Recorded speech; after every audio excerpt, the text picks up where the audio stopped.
guys, Crew of Blind Wave, I'm Eric. Shane. Rick. I'm Calvin. Aaron. And we're back with the Clone Wars. There is a mission to be done, everybody. Yeah. We gotta kidnap the Chancellor. In order to kidnap the Chancellor, we will then get released Separatist prisoners. Yep. So we're almost to episode 3. Prisoner exchange. No. This is the first time the Chancellor might be kidnapped. We don't know if it's gonna happen. Oh. Yeah. Yeah. But they're trying to force a prisoner exchange. It's what Dooku wants. That's why he's hired Marietta and Cad and Reiko Hardeen and a couple others that survived the box are now going to a festival on Naboo. Yep. Oh, festival. And Cad Bane is in charge of the mission now. Yes. And He kind of Marietta. got jumped through the dirt. Yeah, he did. He did. It was a great episode last time, but I'm excited to see what happens this time. Aaron, you ready? Last You episode. missed the last two. Last episode's crazy. I did. You like them? I would have.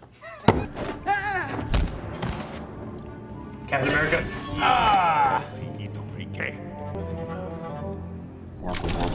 This guy. Wow, he did. Wow, he did. This nose is scary looking. Trip. Hello there. That was kind of loud. All clear. He did not get knocked out. Yeah, but he's the last guy, right? Hopefully. Except all those guys in those houses. Ooh. These aren't houses, these are warehouses. I did not expect him to Yeah, participate. you don't want to see them in the moonlight. I have it from a very reliable source that everything will happen exactly as we planned. Execute your roles as you've been instructed, and you will all be immortalized in history.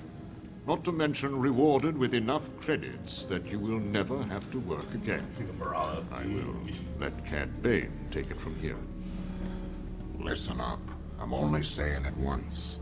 Each device tells you your position and essential details about your part of the plot.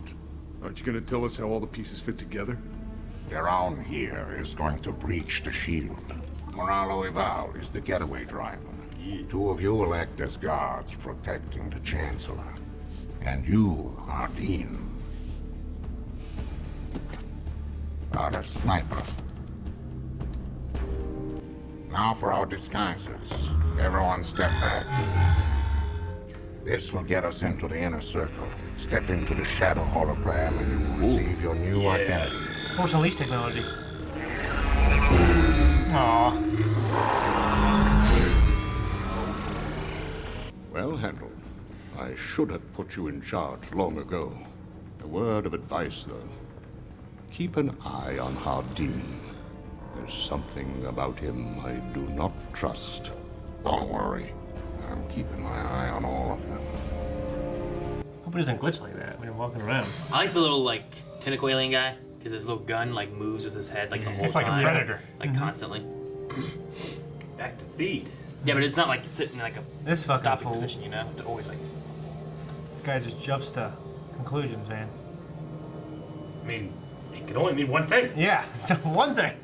He was right. I know. But You can't say he jumped to conclusions when he was right. I mean, he jumps true.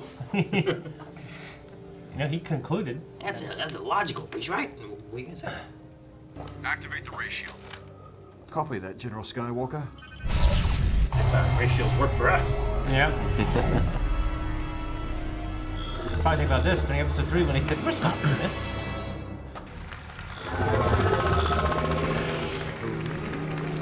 Why'd you go as one of those guys? Right. No one wants a profile. Should've went as a Gungan. They definitely get profiled then. What's your identification number? SG-1984. All right, move along. Look at that. Yeah, right? It's got the cog. Yeah. It's like Gandalf's fireworks. So cool. Base. Blitzball. So far, so good. Gotcha. You can go through them.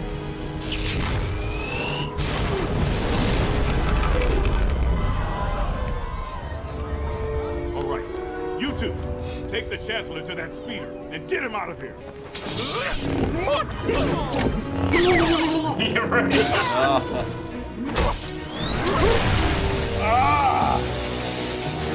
Fuck up that way. He gets shocked a lot. He does. Just wait.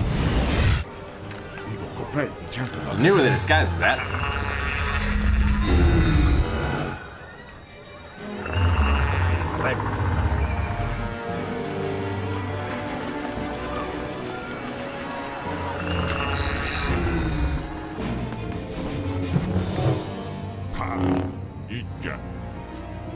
I give up. Chancellor, are you all right?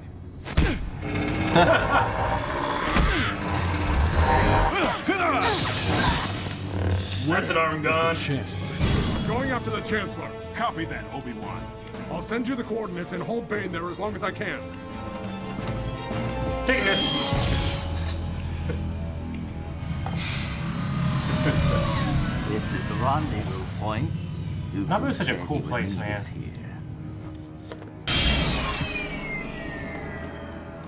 Dean, you're not supposed to be here yet. I'm afraid the Chancellor's coming with me.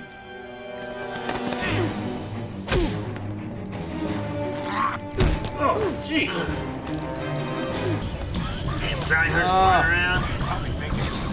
Good.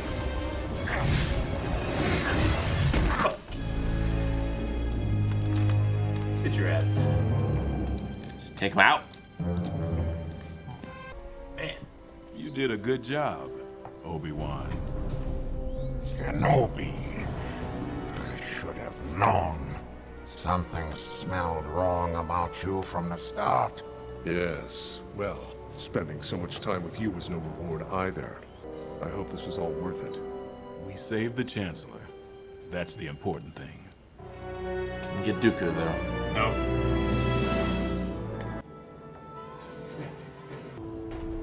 Anakin, it was my decision to keep the truth from you. I hope you can understand that. You've lied to me. How many other lies have I been told by the Council? And how do you know that you even have the whole truth?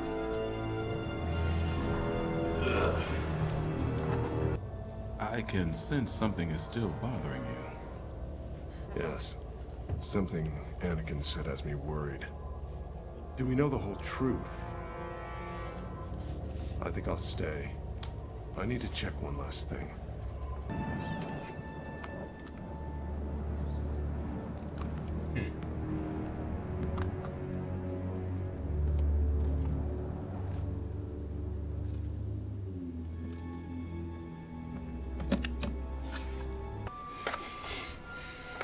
Dooku was listening. He knew all along.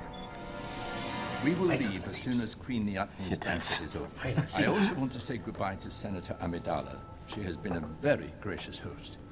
I assume the brilliant plan to disguise Obi-Wan Kenobi was yours?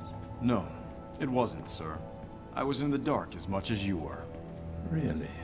Interesting. I was under the impression the Jedi always worked as a team. My gracious, it's a trap! Chancellor, stay back. Get shot. Should have quit while you were still alive, Dooku.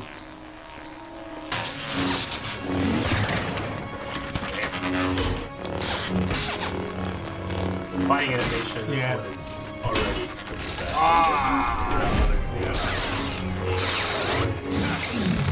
Chancellor, get out of here.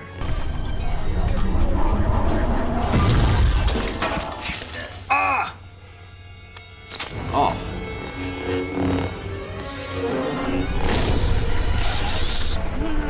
Look who's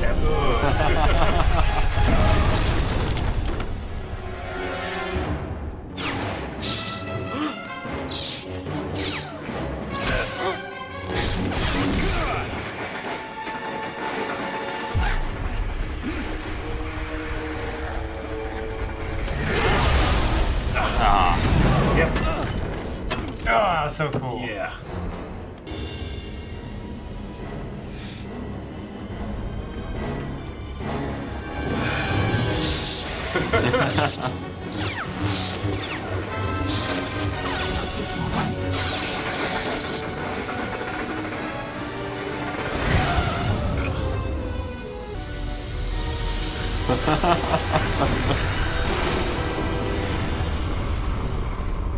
Chancellor, are you all right? Yes. Thanks again to the heroics of the Jedi. Well, here's to your long and prosperous life, Anakin. One shudders to think where the galaxy would be without the Jedi. It's patient. This guy's patient. Never comes out. They're ready, aren't they? They're ready. They weren't ready earlier. Pause. I love this episode so much. It's a good one. I really like the lightsaber fight in this one. Yeah. Like, you know, lightsaber fighting in animation is never going to look like... I'm not going to be super impressed, but I just really liked how efficient Dooku is in his movesets. In this one especially. He's one-handed. Just slowly backing up. I think they capture him pretty well. Yeah. But I always thought this was an interesting one because I get the slight feeling that Palpatine was trying to gauge how far Anakin has come a little bit. Oh, yeah. I always thought that might have been the very first time he was going to convert him. Yeah, Star Wars fights are always the best when the fight is telling a story. And like in this one, there's not really a story so much between Dooku and Anakin, but about Palpatine looking on and measuring him. And seeing like, all right, well, yeah, Dooku he's efficient and he's strong, but he doesn't have the rage. He doesn't have the... He's not a foundation I can build something on, you know? He's an old man at that point. And Dooku had to rely on Sith lightning to get him out of the jam, you know? Yeah. Because much like Luke fighting Vader, like Anakin has got him down with his baseball bat beating him. You know? I always loved that. So yeah, I see this as being like ultimately it became a test of Dooku's ability to fight off Anakin. So, and I think Dooku kind of knows it because at the end he like Obi-Wan didn't do much. He just fought a droid. And he's like, you did very well, Obi-Wan. The apprentice, not so much. You know, like being like, fuck you, ain't taking my place. Yeah. Anyway, what all did you guys think? No, I really enjoyed the whole thing. Was pretty much orchestrated by Palpatine. Yeah. So that, I mean, I should say by the Sith Lord. So that Dooku would capture Palpatine and have Anakin and him fight. Yeah. So that he could... All of that was just so he could measure them against each other. Yeah. Mano a mano. The funny thing is like, Palpatine has to, like, he's always changing up his plans. Yeah. Adapting so well. Like, he knew what Dooku was going to do. He knows that he wants to do that so that they can get prisoners released on that side, you know? But he doesn't know what the Jedi are doing to stop it. He doesn't know that Anakin doesn't know what the Jedi are doing, you know? Like, he constantly is like, he's allowing other people's steps to become his steps, you know? Yeah. And what was his contingency plan if Dooku succeeded?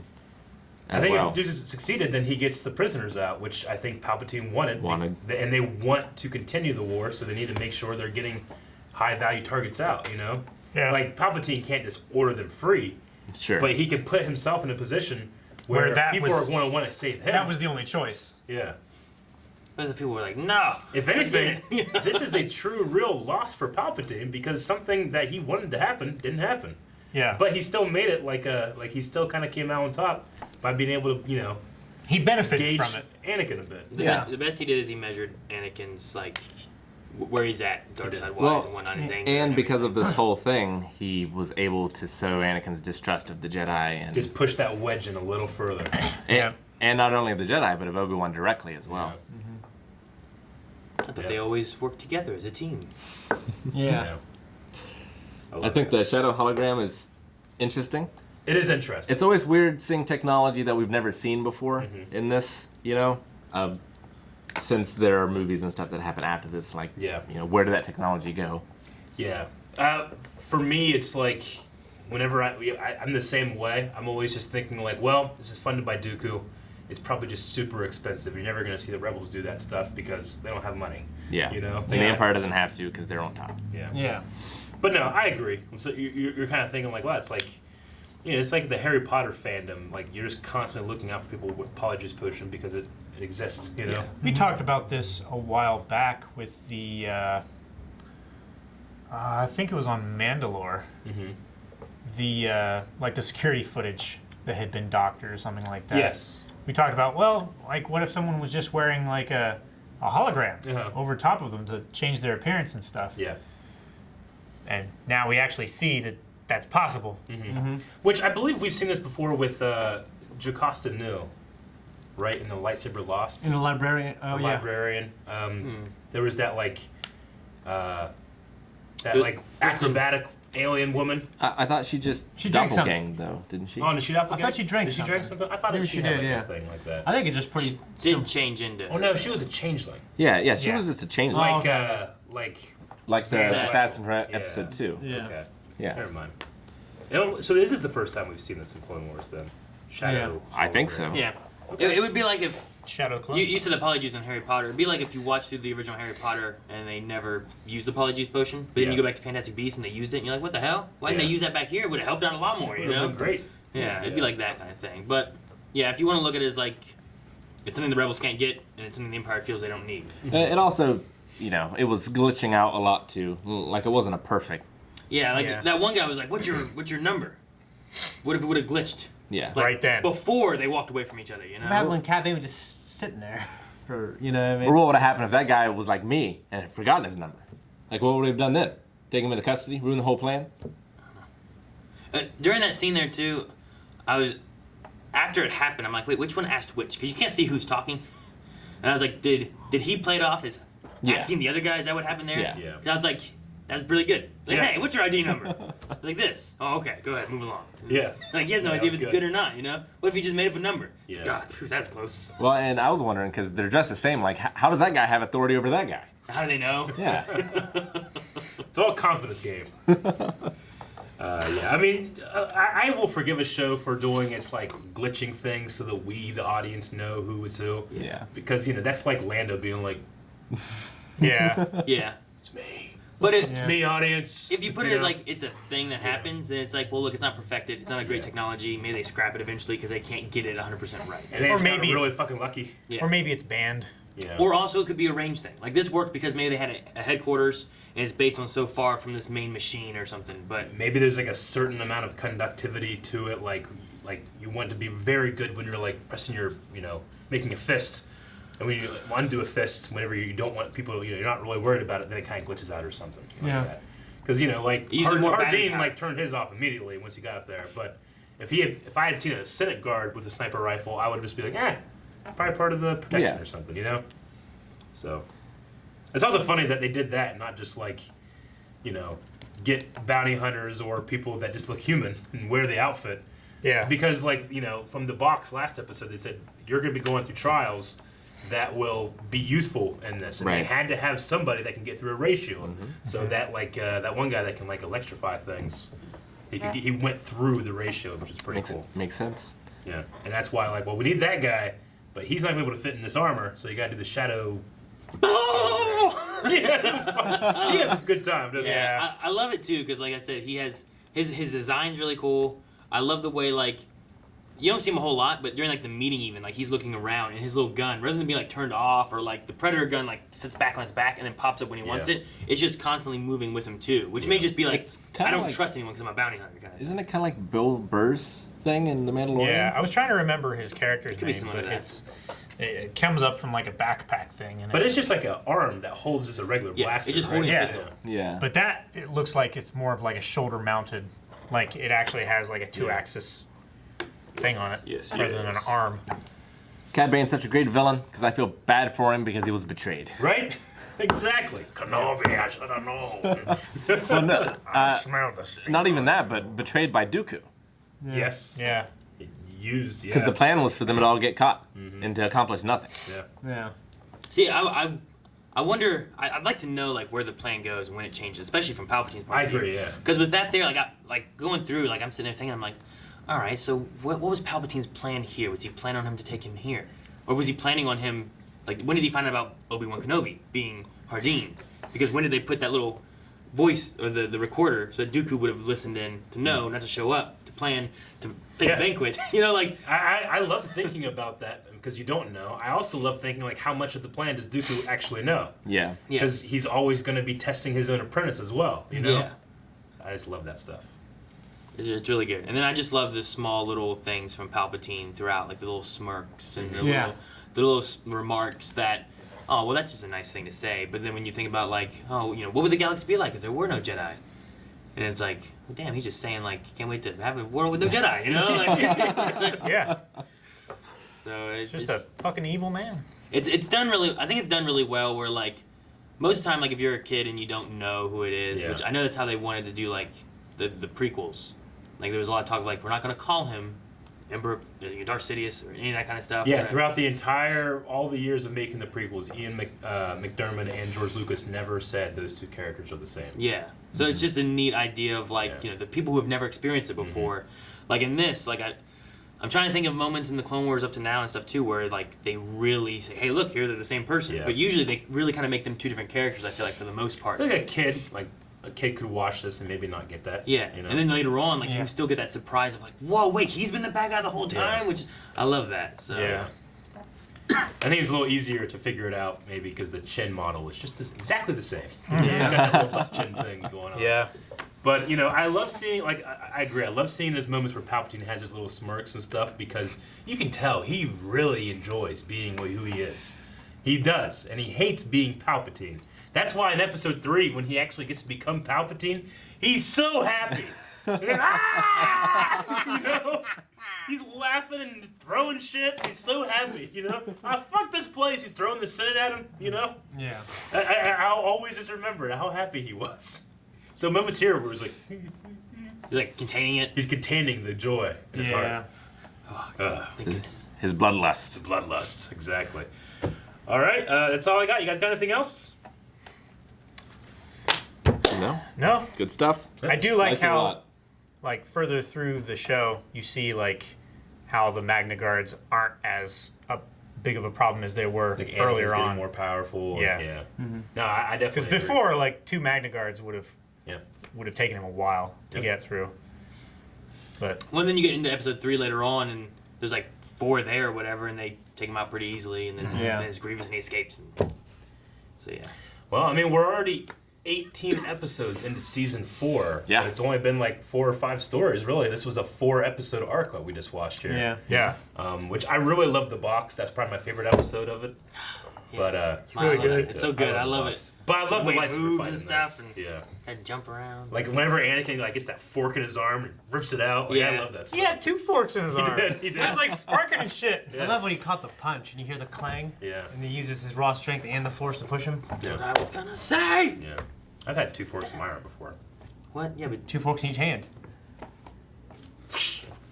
Guys, thank you very much for watching this episode of the Clone Wars with us. I hope that you really enjoyed it, but I hope more that you go over to the shop and check out some new... What the hell? Is that a backpack?